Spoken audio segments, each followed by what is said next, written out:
Tendai Mwari, Mwari Makudo Kudo, Kuzai Muzimu Makudo, Tendai Mwari. The guy, Mazwi and Dina Taura, Nefungwa, Zimamuya Mango, Zenzikwenemi Mwari. May the words of my mouth and the meditation of my heart be acceptable in thy sight, O Mwari, O Jah of our creation. Tendai Mwari. Greeting you in the affirmation, Garvey lives, Mosiah lives, understanding that we are here as a part of a great historical continuity, celebrating the 100th anniversary of the International Convention of the African Peoples of the World.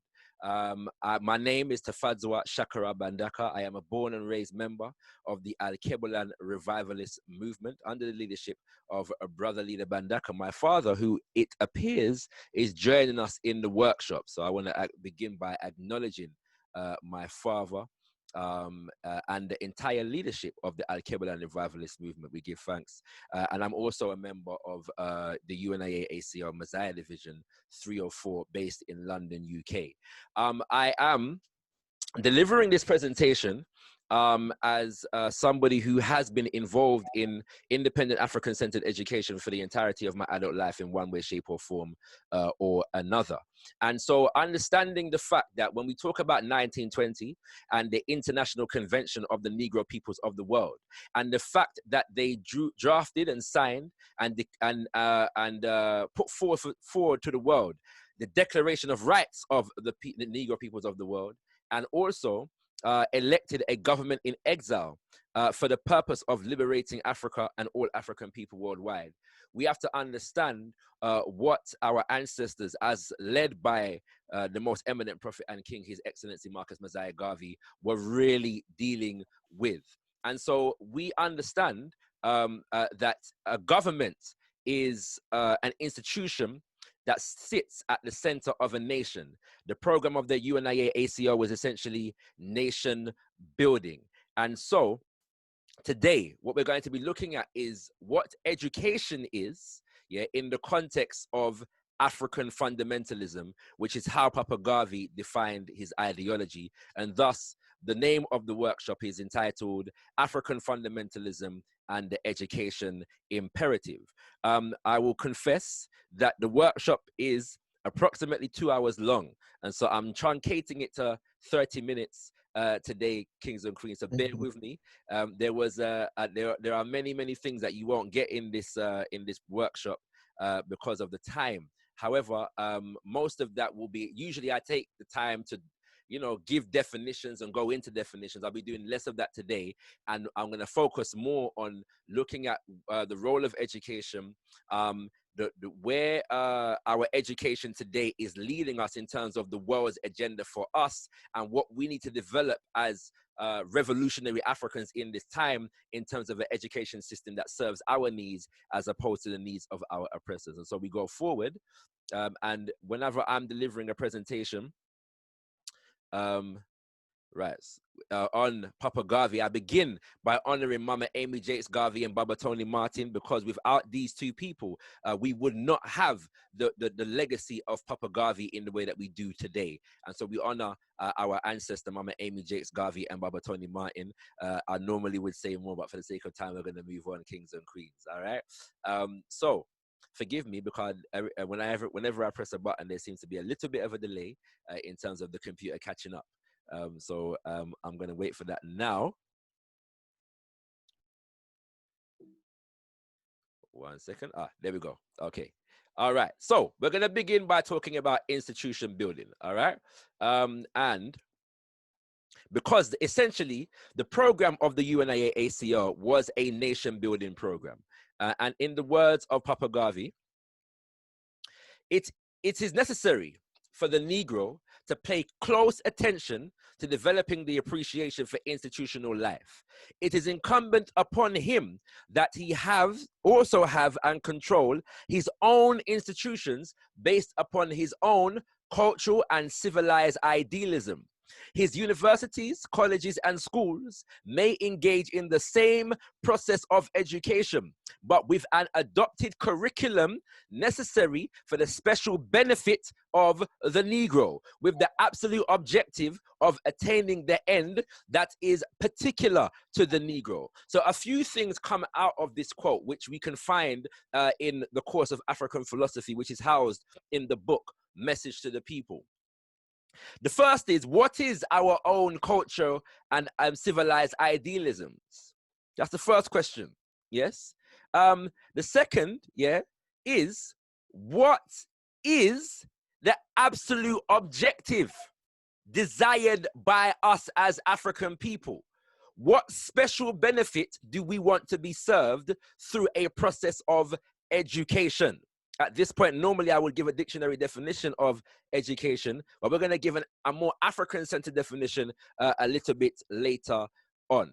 And so we're emphasizing here that the real difference in what education means for the African and what education means for the European is in the goal, the aim, the objective of the educational process. And it stands to reason that if Europe, because we're living in Europe or the West, have been perpetual oppressors of African people, then the education system that is designated and defined by them is not sufficient for us, will only produce in us the instinct for continuing our oppression under their domination. Papa Garvey continues, when he was looking to come to the United States of America, and he wrote to Robert Monton, he spoke about the school, the institute that he wanted to set up in Jamaica, and he said that the institute will teach race pride, race development, and other useful subjects. In other words, the most important thing was race pride and race development, and all other subjects will be taught in the context of race pride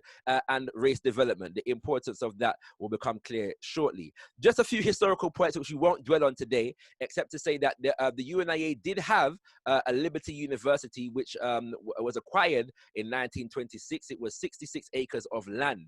There were three halls, three cottages, 2 sheds, a barn, a powerhouse, a pump house, and a pavilion, and so on and so forth, kings and queens. In fact, members of the UNIA, I won't go into these quotes from Baba Tony Martin for the sake of time, but members of the UNIA, branches of the UNIA, actually sponsored children to attend Liberty University, and in places like Costa Rica and Panama, they had free education, yeah, for the members and the children of the UNIA ACO. Yeah, bear that in mind. This is a very understudied area of the UNIA activity, that they were giving free schooling to children. Yes, in the Caribbean, okay, and sponsoring children to go to Liberty University in the United States of America. We're going to move on and skip this particular slide. All right, continuing, setting the foundation of institution building. Papa Garvey continues, it is through the institutions of the race that the civilization and culture of the race are built. Once again, through the institutions of the race that the civilization and culture of the race are built. The Negro should occupy himself in cultivating his own culture and ultimately achieving his own civilized ends. I hope that speaks for itself in the context of the previous quote from Papa Garvey, so I won't extemporize any further. Sorry, somebody speaking? Do I need to pause? Hopefully not. Okay, we're going to continue. Brother Leader Mbandaka, in fact, all of my workshops on education are really coming out of this workshop delivered by Brother Leader Mbandaka, entitled Education, an African-Centered Approach to Excellence. And within that context, Papa, sorry, not Papa Garvey, Brother Leader tells us that formal education always takes place within the context of a national agenda. We emphasize this to say, to emphasize the fact that education, or an education system, is fundamentally and inherently a political institution. In other words, it is designed to serve the agenda established by the government or by the elites of the society. And so this diagram just gives emphasis to that fact, yeah, that the education system sits at the center of the social life of a nation, because from it and through it, everything that the nation needs to fulfill its objectives will come through the education system, and that includes the criminal justice system, because on both ends there were people that are employed by the criminal justice system and people that go into the criminal justice system as people that have gone against the laws of the land. But there is a direct linkage between school exclusion and social exclusion. This is why we have a thing called the school to prison pipeline, kings and queens. More could be said than that, but for the sake of time, we are going to move on. All right. So I've taken this quote now from an article that was written in the BBC, BBC, yes, website, yeah, in 2010. And it's about a school called Eton. Now, for those who are unaware, Eton is one of the top secondary schools in the UK. The other is Harrow. These are boys' schools that facilitate the education of the British elite. And a man by the name of Palash Dave, who attended Eton, said that kids arrived there with this extraordinary sense that they knew they were going to run the country. And we know the adage, go to school, get good grades, and get a good job, which is the education or the function, the purpose for education that many of us are given when we go to school. And so we emphasize the fact that the student who goes to school, even if they reside in the same classroom, the student who goes to school thinking, when I leave here, I'm going to run the country, and the student that goes to school thinking I need to get good grades so I can get a good job, are having a very different educational process, even if they sit right next to each other in the same classroom, because their very objective is different. Their educational process will be processed differently. Okay, now many of us in this day and age, all right, have been indoctrinated into the Obama model. In other words, we have seen our ultimate achievement in attaining the highest levels within European society, becoming a part of the Eurocentric establishment. And the aim, I'm saying the national agenda, yes, of Eurocentric education systems from the 21st century onwards is to facilitate this desire within the black child, is to present the Obama model, is to give us Oprah Winfrey, is to give us Kofi Annan, is to give us Jay-Z and Beyonce as our models for success, understanding that those models of success preserve to some significant degree the Eurocentric nation building agenda. Yes, that is their aim. And we're going to give a few other examples in terms of how what the agenda of the Eurocentric education system is for African people. So we have one, the Obama model, to completely absorb yourself, to find your highest ideal of success within the attainment of Eurocentric society, which is why when Obama was elected, African people all around the world, not just in the United States of America, looked at their children and said, now you know you can achieve anything because of Obama. Let's have a few other examples in a sec. But for now, let us define what the goal of an African-centered education must be if it is to serve African children. Time check? Okay, all right, cool. Liberation. And in the Al-Qaeda revivalist movement, we define liberation thusly. By liberation, we mean the acquisition of the power to be the masters of our own destiny. This means to have control over every aspect of our lives with the capacity to define, defend, and develop ourselves, thus determining our own destiny. And I'm minded that Mama Marimba Ani is teaching at the moment that even liberation is good, but we need to be more definitive in terms of what our objective and our goal is. And she puts forward the idea of world African sovereignty. We juxtapose the term liberation with what we call euphemisms, which are weak terms designed to trivialize, neutralize, and pacify and divert us from our quest, our fight for total liberation. I'm not going to go through all of the euphemism, but I want to highlight three. One is democracy. 2 is development, and 3 is globalization. And these are currently buzz terms within Eurocentric global geopolitics, especially as it relates to Mama Africa. You know, Africa rising.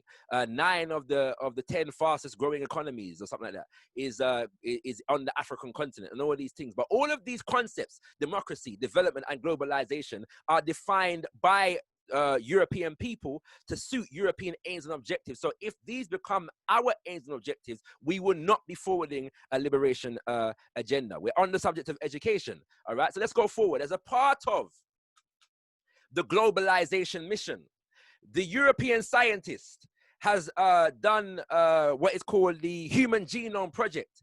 And out of the Human Genome Project, they have discovered what African people have known for quite some time, that humanity began in Africa.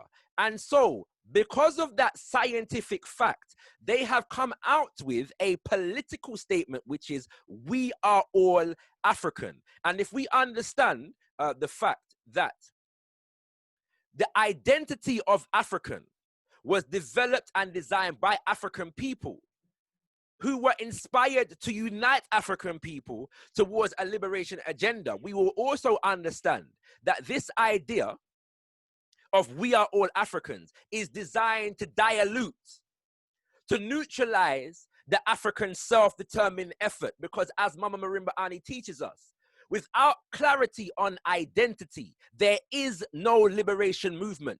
But what confusion around identity does, she says, is it serves the interests of assimilationists. It serves the interests of integrationists. It serves the interests of Marxists. And so the European uses science, yes, uses science to confuse the issue, uses science for political aims.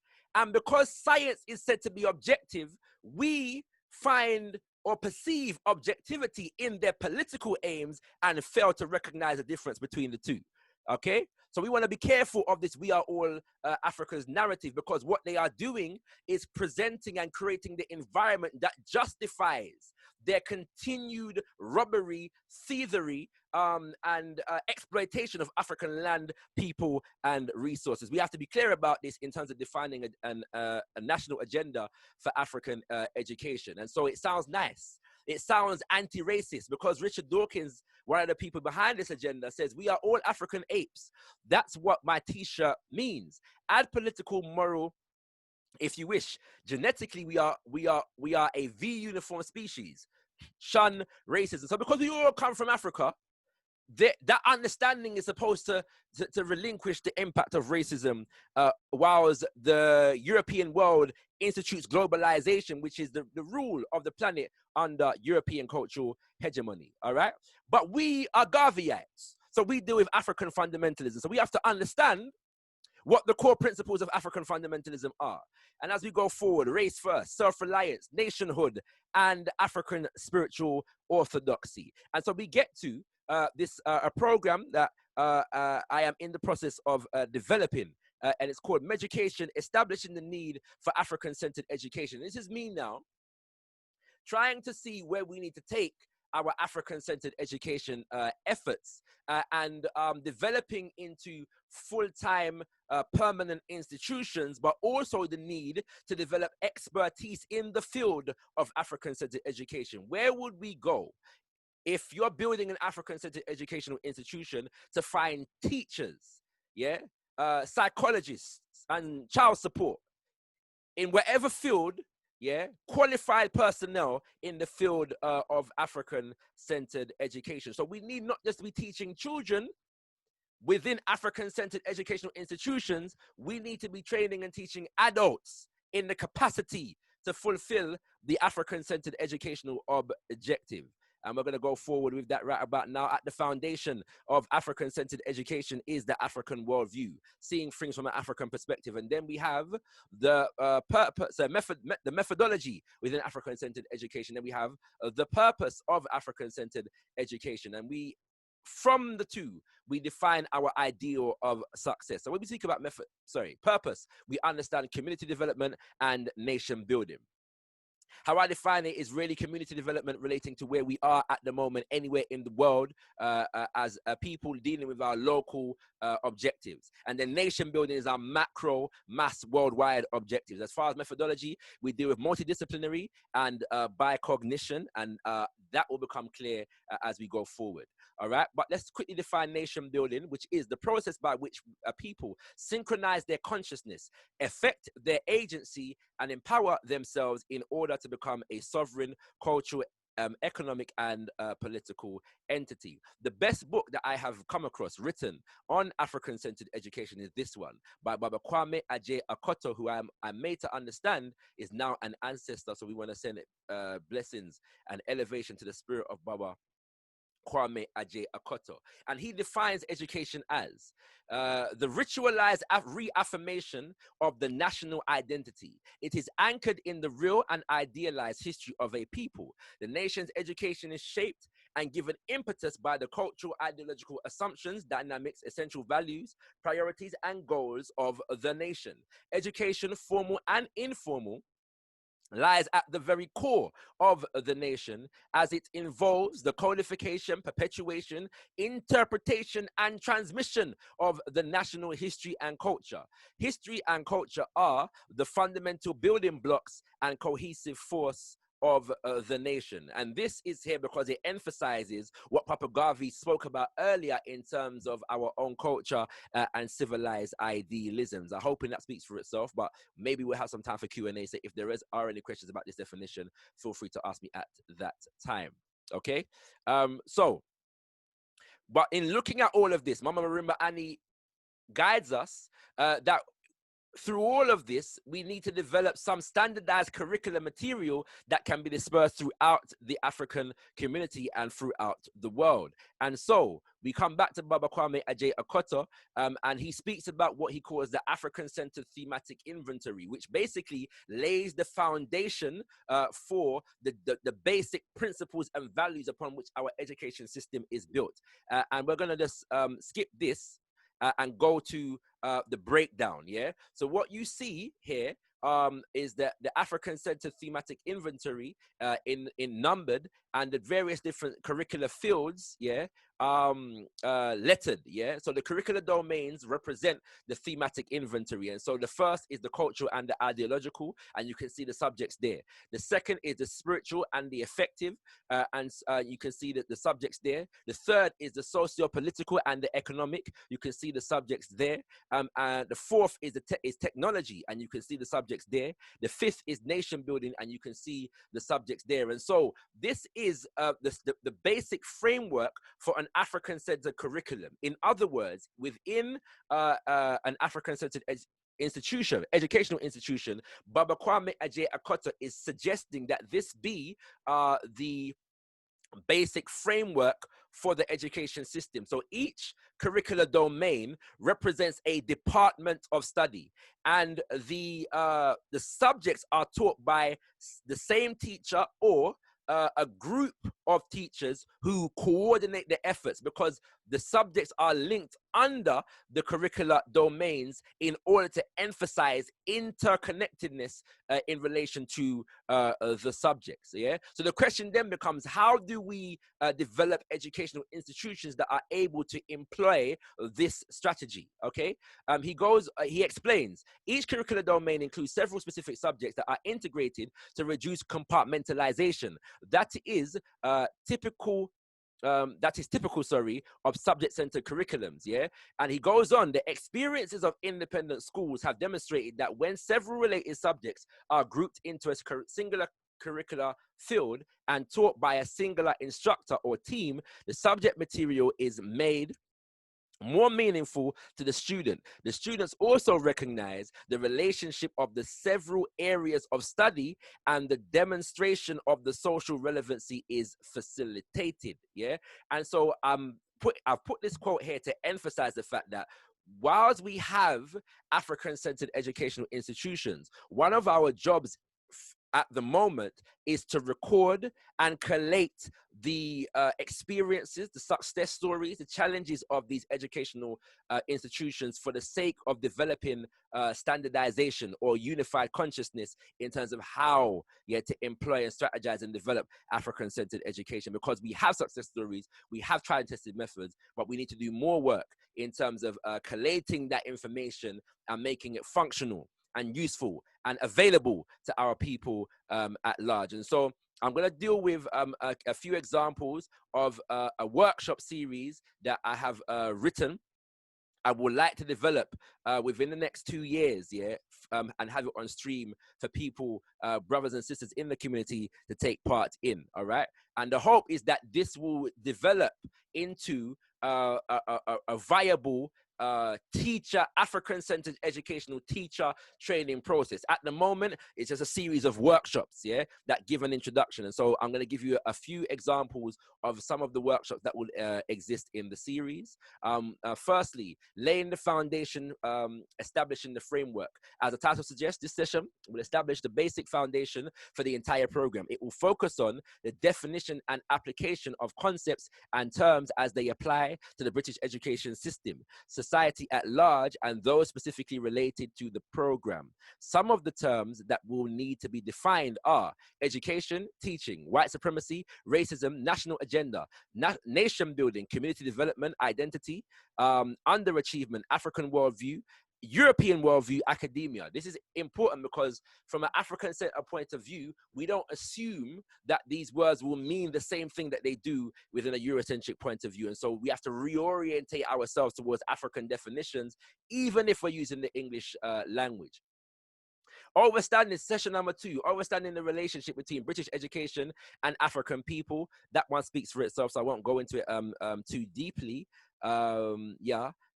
Lessons from traditional African educational systems, and a few of the examples of the educational systems that we can look at are the Nile Valley, the Dogon stages of knowledge acquisition as stages, as means for assessing critical thinking and character development, Kikuyu and other rites of passage programs, and looking at the political and social purpose for rites of passage and how we can institute those principles into an educational system.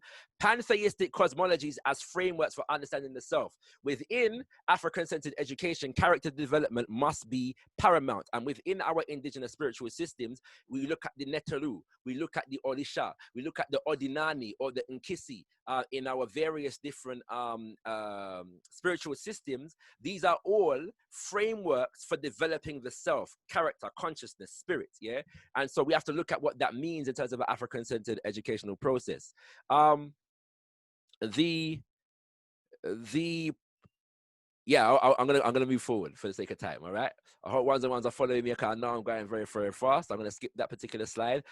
Finally, building black schools, and so I want to have a session that is practical in terms of looking at practical ways and means that we can forward a permanent full-time educational agenda for black children, from homeschool collectives to private schools and so on and so forth, looking at the various different options wherever we are right now and what we can do to make it happen. All right. I hope that makes sense. And I want to just close by focusing on this issue of science. We live in the information age where science and technology is paramount, as well as ideas. And so a few quotes, 2 from Papa Garvey and 1 from Baba Amos Wilson.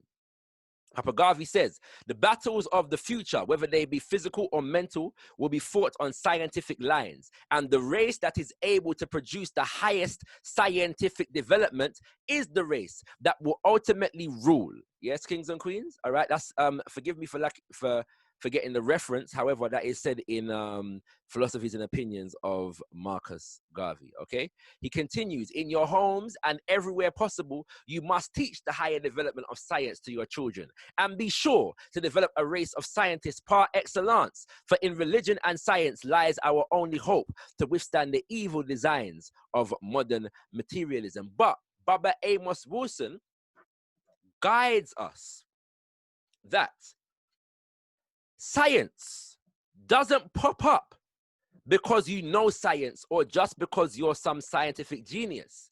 It must be what? Supported and African science and technology in the hands of African people will not become so until African cultures support that science and until African economic systems can afford to pay for it. And that's why an African who majors in engineering and chemistry must also major in political science and government and economics and other things. That's why as an African, you got to be much more broadly educated than a European, because the Europeans have already structured their system economically, socially, and so forth. So therefore, they can send their young in and give them a narrow scientific education that's just based purely on technique, because all the other parts are put together. But in nations that are developing, the scientists themselves have to also have a working knowledge of related areas so that they can build a structure necessary for the growth and development of science. So when you go to the European institutions where you just taught chemistry alone and math alone and so forth, you still have not yet become an African scientist. And simply because you're sitting on those courses and you're not talking about economics doesn't mean you're getting a necessary and appropriate education. An African science class discusses politics and economics along with science. You have to understand these kinds of things. And so I'm suggesting, brothers and sisters, that political education is one of the more fundamental aspects of an African-centered education.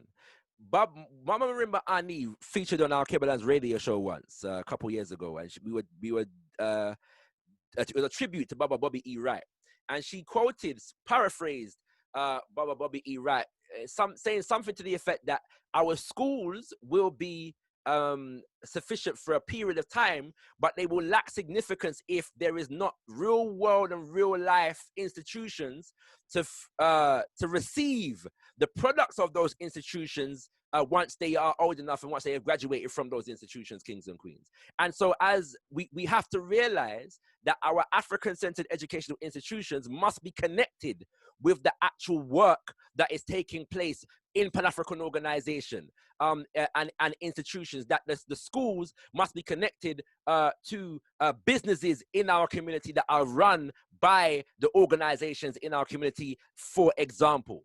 Yeah, and we must never allow our children to get into this thinking that learning science will get them somewhere in and of itself. Yes, they must be given the mission purpose, that if they don't see the scientific institutions developed at the moment, it is their responsibility not just become qualified in the field, but to build the institutions within that field, kings and queens. All right. And I believe that is my last slide. And so you can get more information about MEDUKATION at MEDUKATION.com, kings and queens. So check that out, MEDUKATION.com. I also developed a number of African-centered learning aids for Black children, as well as delivering workshops, and you can find that at MEDUKATION.com. And that concludes the presentation, family.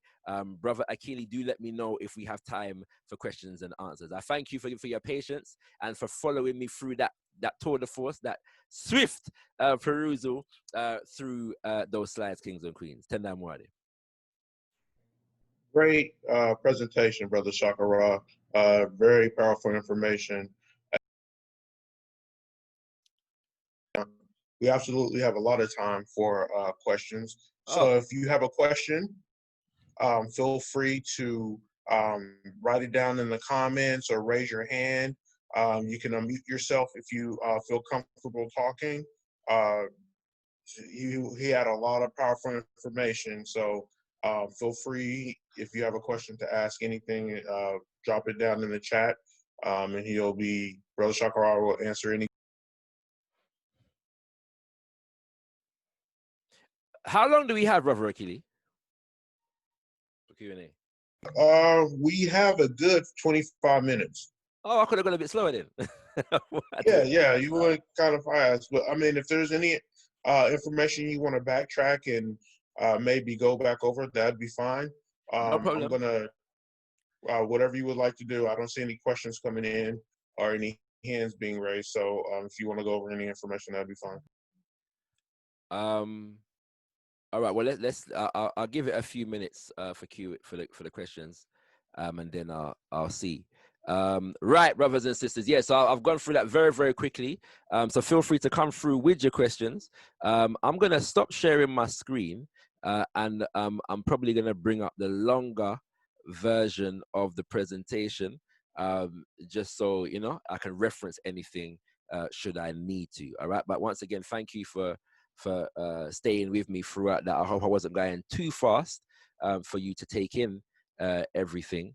But yes, kings and queens, the whole point of this presentation is because we understand that we need African-centered education, but it's to emphasize the purpose, the objective, and how do we infuse that objective within an African-centered educational institution. That is the real purpose and objective for this particular presentation, and also to kind of chart the course, yeah, for where we need to be going in terms of developing African-centered education as a field. Yeah, it's not enough for us to, you know, just gather together as parents, you know, and other concerned individuals and educate some children. Because nation building is about institution building. And so once we've done that, that's a good start. But then we have to be projecting now 100 years into the future, and what kinds of institutions will we need to produce the kind of Africans that we need to fulfill our educational objectives. And so that is the whole context for the presentation. So I'm not on the chat right now, so I can't see if anybody has raised their hand or anything. No, there's no questions just yet. I'm monitoring it for you. Give thanks. Give thanks. I either assume that people are whenever that happens, I either assume that people are either shy or I've just explained things exponentially well. So no questions need to be asked. But I do enjoy interaction, family. So feel free to come through whilst I just locate my longer version of this presentation and bring it up so I can go into some things that I may have missed out. Okay, Brother Shakara, I have a question. Go ahead.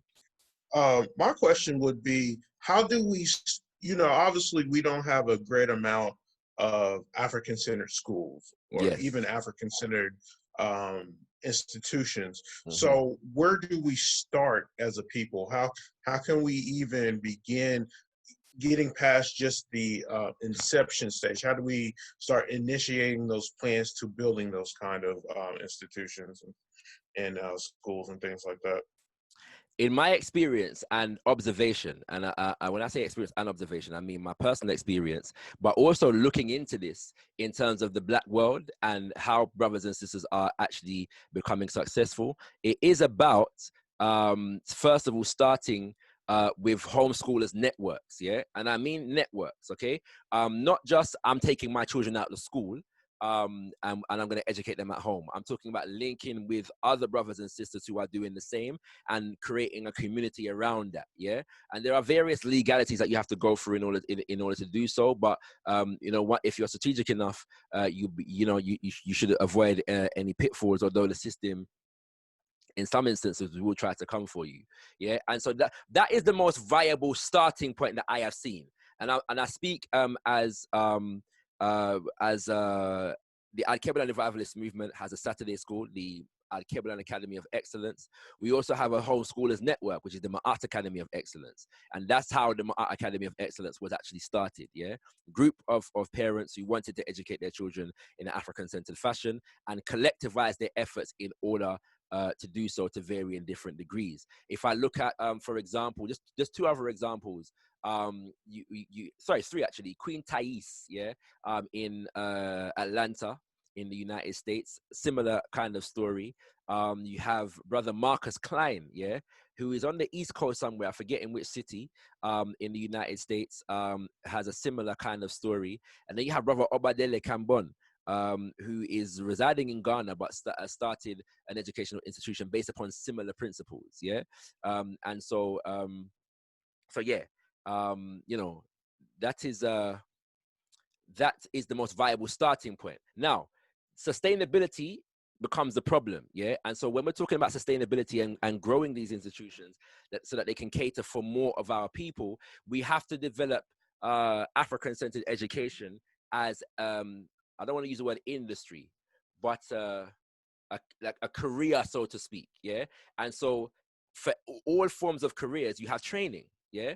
And so we have to have the methodologies that we develop within African-centered education have to be replicatable in terms of how we train brothers and sisters to take on the field. We wanna grow children who are inspired to become teachers within African-centered educational institutions, and so we need to be able to qualify them in certain ways. And so that's the second part of where I am trying to take it. Okay. Another aspect of your presentation I found particularly interesting is when you were saying that generally we are taught to get a good education and get a good job. Mm-hmm. And, you know, we are groomed to become President Obama, Oprah Winfrey, Mm-hmm. Jay-Z, you know, those sort of people. So how do we begin the process of reorientating that mindset towards, okay, we need to start controlling our education and having a more African-centered and having a liberation mindset instead of, you know, going into their institutions and generating wealth for them? Yeah, it's an excellent question, and one that is not simply answered. Partly because at the moment we are lacking the institutions that make African-centered education viable. It's one of them things whereby it's a chicken or egg scenario as they call it. Yeah, is it the education that builds the institutions, or is it validates the institutions, or is it the institutions that validate the education? At the moment, where we are at the moment, we're still at a stage whereby we have to develop critical mass around the ideas, around the vision, yeah. And so I would argue that we're yet to achieve that, yeah. And I want to give an example, if I can, of a very practical use that African-centered education can be employed towards. But I think so I was born and raised in Pan African organization, yeah, and it's very hard, very, very difficult, yeah, to retain children within Pan African education or institutions or organizations or anything like that. Partly because when we grow up, there are not many usages, yeah, within the society itself for our Pan-African sensibilities. Yeah, there's nowhere where we're going to go and get a job based upon Pan-African or African-centered principles, yeah, or should I say very few places. All right, and so it becomes very difficult to maintain people on that path because the sustainability or the functionality of it is not always apparent. And so I think the difficult answer to the question, yeah, is that we have to inspire, and I speak from my own perspective. One of the reasons that I still maintain this thing is because I am inspired by the vision of building what is not here. Whereas a lot of us are more inclined to complain about what is not being done or what is not here and what the elders never built.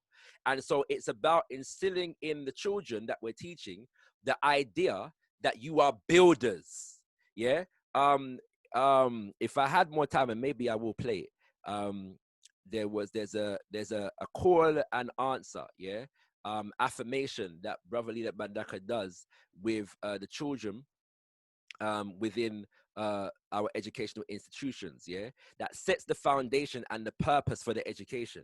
And so coming out of those affirmations, the point is now, to whatever extent we are institutionalized in the community, to try and connect those children to real life institutions, yeah, in the community, and also give them experience of having to be community builders whilst they are still in their educational process. So for example, if there is a black market somewhere, your task is to develop a business and run a stall at this black market, decide what product you're going to create, manufacture, wholesale, that serves the community, and present it and run a stall at this black market, and all the business skills that come along with that, if that makes sense. They have the practical examples and experience of working in the community, is what I'm trying to emphasize there. And I hope that answers your question.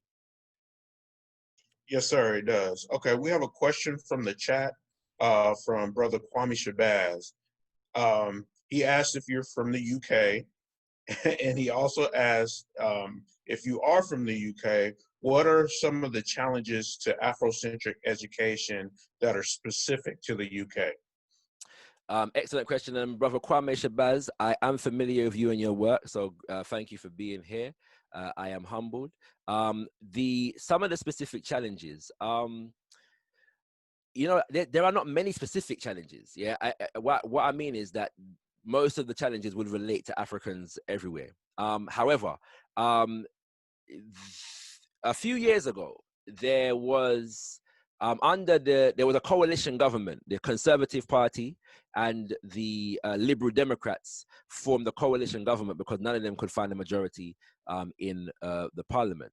And they instituted a program of what is referred to as free schools, which meant that basically community groups could receive part or whole state funding for starting schools, yeah, because they were having an issue with school placements and so on and so forth.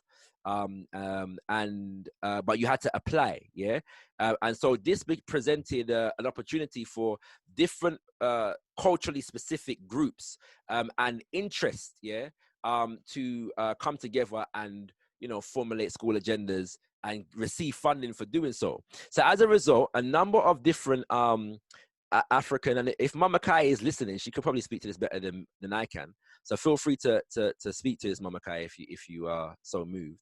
A number of different African-centered Saturday schools in particular and other institutions came together to write various different applications, yeah, to the schools, so to the government, all right, to the whatever institution was facilitating this process, yeah. And so the question became, how are we going to cater for the fact that we want to have a black school? Because within the UK law, you cannot develop a school along so-called racial lines, yeah. So you have to do it along cultural or religious lines and them kind of things there, okay. And so this group of people got together. And they put forward the program and they wrote these applications and they sent them off, and every single one of them, yeah, every single one of them without exception was denied, yeah. Every single one of them, yeah, was denied, okay.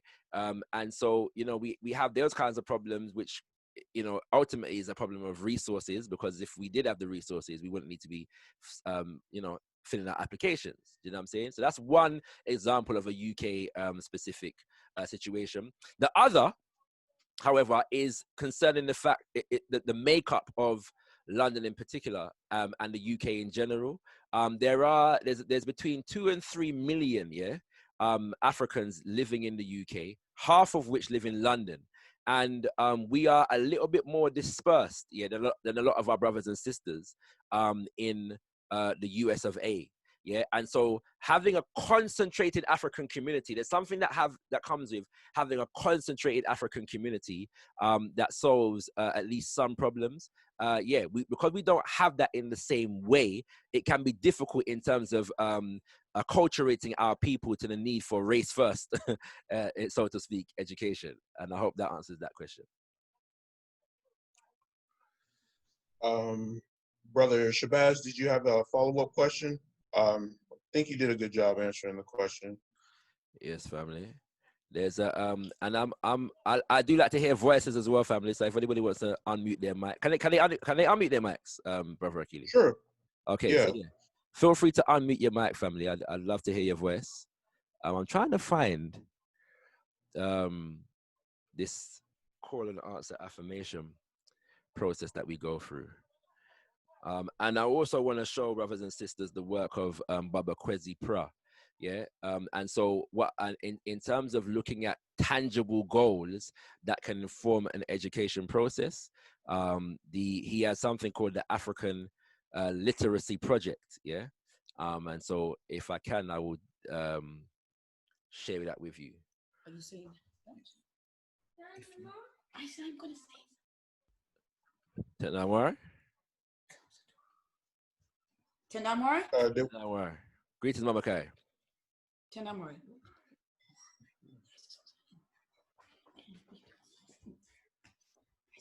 Tenamwar, sorry, Brother Shakara.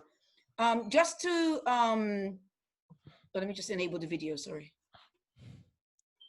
Right. Tenamwar, greetings everyone, and to Tender, Brother Shakara, for your presentation this afternoon. Just in regards to the free schools, I just want to add, I mean, you more or less covered it, but I just wanted to add that when this declaration by the government for communities now to set up schools that would suit certain communities, obviously a lot of African people put forward applications, all different types of schools put forward applications, but we knew that there was not it wasn't genuine in terms of really wanting African people to have these schools.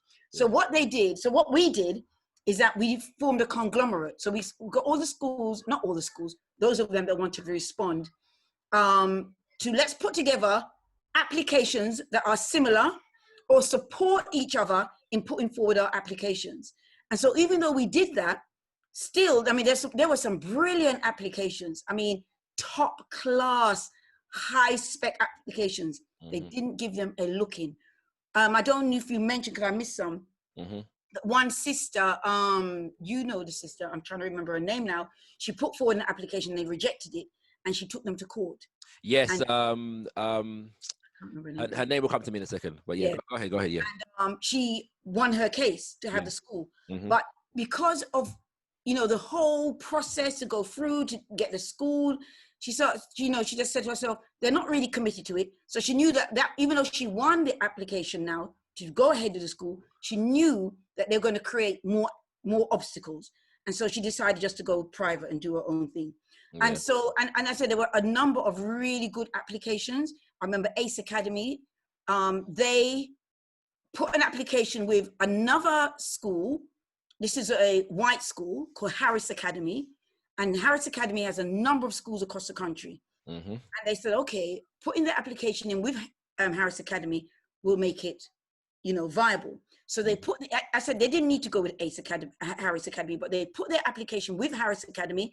And right at the very end, Harris pulled out, right, to match up their whole application. So it's those kind of chicanery that basically African people have been up against, trying to, I mean, so many efforts.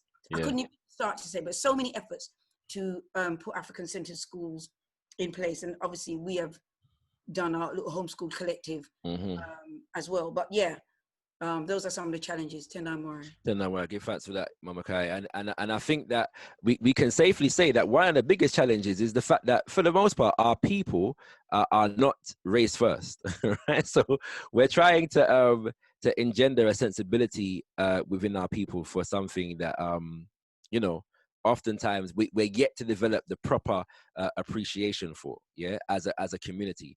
But my contention is that demonstrating the success of African-centered educational institutions incrementally over time will begin to inspire and provide understanding. Papa Garvey said, you know, there is no force like success. That is why the individual concerns himself with surrounding himself with the evidence of it.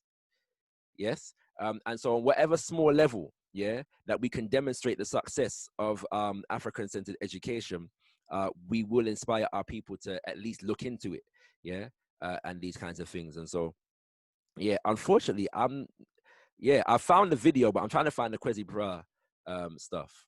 If there's not any questions, I'll play the video now, though. Tendamari Shakara. Tendamari, is that Brother Daniel? Yeah. Greetings, bro. Greetings, family, as well. I just want to ask you, in terms of having education linking to with businesses, how do you envision that kind of link happening? How do you envision that working? Beautiful question. There's any number of ways, one of them I'm inspired. By the way, if you know any association with me in my presentations for any length of time, you realize that I very rarely do a presentation without quoting Mama Marimba Ani and Baba Amos Wilson, yeah? And so one of the things that I recall him saying is that he's tired of these how to build a business courses, and, you know, things like that. He says, basically, if you've got businesses, educate people in terms of how to manage business in the business, yeah? And so I would argue that linking the children with the businesses, that's one way, but they should see working in the business not just as a career or a job, but they should see it as service and community development, yeah? So sometimes the act is subordinate to the framework in which the act takes place, yeah?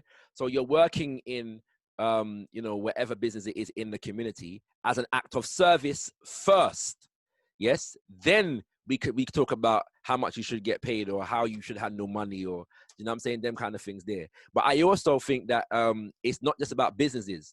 You know, take them on the reparations march, for example. Yes, wherever there is organization and activity taking place in the community, the children should be made to feel a part of it, yeah, and active within it, yeah. So if it's the reparations march, they go on the reparations march, and then the next day in school, you know, they're writing a report on the march, or a report on the principles of reparations that they understood from what they heard at the march, if you understand what I mean. But they're learning in real time about the activism that is taking place within the community itself. Yeah, we cannot have African-centered educational institutions that are divorced from organizations and expect to inspire children that are inclined towards organizations. Okay. Okay, so we're almost to the conclusion. Thank you, Brother Shakara, for a great education. I was actually very excited when I was told I was going to be moderating your room, so it's a pleasure for me. So thank you personally. If there are any more questions, we'll go ahead and close. Did you have any final remarks, Brother Shakara? Really, I'd forego my final remarks and give that to the children and Brother Leader Bandaka. So I'm gonna play a video, okay, or at least a piece of a video. But what, except to say, thanking everybody who chose to come through to this particular workshop, because I mean, I'm looking at those who are presenting alongside me right now, wondering which one I would go to, and so I'm truly humbled by you know, your choice to be with me, you know, in this one, and I hope that I've, you know, delivered to expectation in that regard. I'm gonna play this video, and yeah, I won't play all of it for the sake of time because I know there's another session to start, but. So this is Brother Leader Bandaka and the children of the Alrikan Academy of Excellence at one of our education conferences a few years ago. My mommy told me that I was a shining star, a bright light, sort of a beacon amidst the dark. We are reclaiming, brothers and sisters, the agenda of taking control of the education of our children. Is that right, brothers and sisters? Yeah. With that in mind, I'm going to call forward the children of the Alrikan Academy of Excellence and the MEDUKATION Academy of Excellence. Please come forward. One is our Saturday school and one is our home school collective. Come on, as quick as you can. Come on. Let the people see you. Come on. Come on. Children of the... Oh, we can do better than that, brothers and sisters. Come on, we can do better than that. Let them feel our energy. African-centered education means we put our children at the center of the universe. Are you with me, brothers and sisters? Because we understand that in the African context, everything with every material of study, the subject. For the sake of time, I'm gonna fast forward a little piece, yeah, so you can hear the children. So let me start off with that, brothers and sisters. I'm gonna have to move very fast because time is going. So I'll move very quickly, brothers and sisters. Come on, children.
and so that will go on for another 5 minutes, yeah. But that's how every day is started, yeah. So we begin by affirming who they are, wearing the crown and being geniuses and so on and so forth. But within that, the mission or the purpose for which they effect their genius is also defined. What is the purpose of education? That is nation building and these kinds of things, kings and queens. And so, yeah, the challenge is to make that aim more real in terms of how we build institutions in our community that our children can be filtered through as they grow older.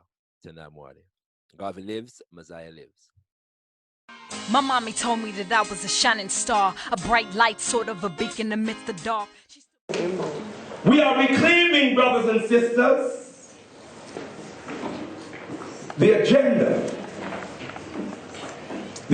of taking control of the education of our children. Is that right, brothers and sisters? Yes. With that in mind, I'm going to call forward the children of the Afrikan Academy of Excellence and the MEDUKATION Academy of Excellence. Please come forward. One is our Saturday school and one is our home school collective. Come on, as quick as you can. Come on. Let the people see you. Come on. Come on. Children of the... Oh, we can do better than that, brothers and sisters. Come on, we can do better than that. Let them feel our energy. African-centered education means we put our children at the center of the universe. Are you with me, brothers and sisters? Because we understand that in the African context, everything with every material of study, the subject is always what? Whatever the material of study, what is the subject? Yourself. It's always the self. Come on. And the material of study is a mirror in which you see yourself. Yes. Is that right, brothers and sisters? Yes. So, every Saturday morning we gather with our children for assembly. From 9:30 in the morning until 10 o'clock is assembly, where we set the spiritual and cultural tone for educating our children. Right. We must have that half an hour with them, where we set the spiritual and cultural tone. And one of the things that we do is a self-affirmation drill. Come on. So let me start off with that, brothers and sisters. I'm going to have to move very fast because time is going. So I'll move very quickly, brothers and sisters. Tendai Mare. Come on, children. Tendai Mare. Who wears crown? Who wears the crown? I can't hear you. Who wears the crown? What kind of crown is it? Shout it out to the people. What kind of crown is it? What kind of crown is it? What is the name of your academy? Come on, shout back at me. What's the name of your academy? And what's your mission? What's our mission? What's our mission? And to build a nation, we need what? We need what? We need what? And to build a great nation, we need what? We need what? We need what? And the genius is here this morning. Raise your beautiful black African on your genius. But we need to build a greater nation, so we need what? We need what? And the super genius is here this morning. Raise, what do you do? What do super geniuses do? Raise 2 hands. Come on, raise the 2 hands. Super genius is what we need to build a greater and mighty nation. So what do we need? I can't hear you. And the super duper genius is here this morning. What the super duper geniuses do? Raise 2 hands and 2 feet. Come on! Come on, do the impossible. Raise 2 hands and 2 feet. Come on! All right, hear them. Hear them. Hear them.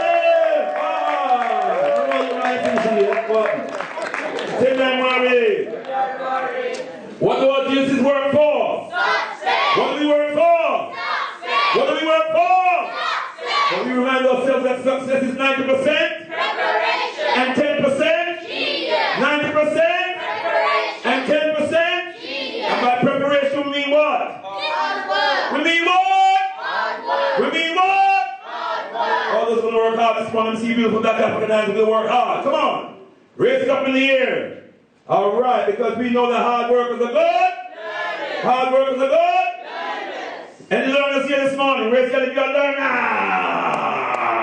Come on, raise your hand if you're a learner. Any teachers here this morning? Raise your hand if you're a teacher. What the hands? Wait. Raise your hand if you're a teacher. All right, because we know that the best learners are the best teachers. Can't hear you. Well, you never get breakfast this morning. The best learners are the best teachers. And the best teachers are the best. Best learners are the best teachers. And the best teachers are the best. Who's ready to learn?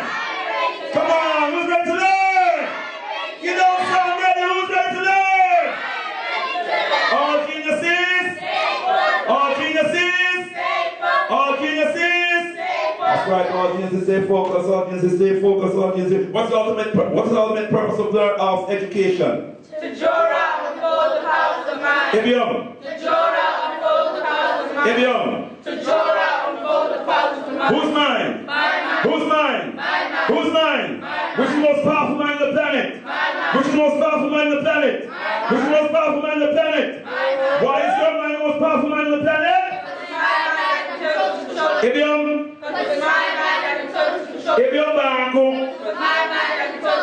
What is the motto of the Afrikan Academy of Excellence? What's the motto? What's the motto? What does Colombo mean? What does Colombo mean? And what does creativity mean? Always expressing ourselves with depth, power, and beauty. Always in the nature of our Africanness. Always expressing ourselves with depth, power, and beauty. Always in the nature of our Africanness. By the way, Ebion means again. Entry, again. Ebion Banko means one more time. Repeat once more. Ebion Banko. Always expressing ourselves with depth, power, and beauty. Always in the nature of our Africanness. And when we express ourselves with depth, power, and beauty in the nature of our Africanness, gives us what? Confidence. Gives us what? Confidence. Gives us what? Confidence. And what is the most eminent prophet and King His Excellency Marcus Mosiah Garvey say about confidence? If you have no confidence in self, you are twice defeated in the race of life. With confidence you have won, even before you have started. If you have no confidence in self, you are twice defeated in the race of life. With confidence you have won, even before you have started. All right, who's feeling confident today? Raise your beautiful black African hands if you're feeling confident. Who's ready to learn? I'm ready to learn. All geniuses? Stay focused. All right, Tendai Mwari, thank you very much. Please,